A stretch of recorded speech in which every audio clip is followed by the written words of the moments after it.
Sebuah video viral menunjukkan aksi heroik perempuan padamkan api motor yang terbakar. Hal ini terlihat pada video yang diunggah di sebuah akun Instagram.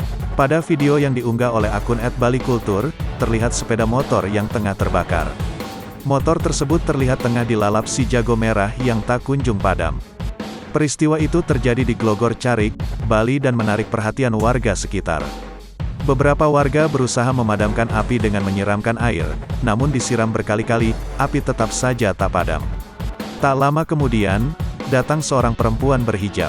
Ia berjalan ke arah api dan menyemprotkan alat pemadam kebakaran. Berkat aksi sigap dan tanpa rasa takut perempuan tersebut akhirnya membuat api di sepeda motor padam. Baru aja kejadian embak-embak hero pemadam api di Glogor Carik, tulis akun @balikultur. Untung ada mbak-mbak hero yang bawa fire extinguisher, akhirnya api langsung bisa dipadamkan, tambahnya dalam caption yang dikutip dari postingan Instagram akun tersebut. Video aksi perempuan yang diunggah pada Jumat, tanggal 14 Januari tahun 2022, itu menuai berbagai pujian dari warganet.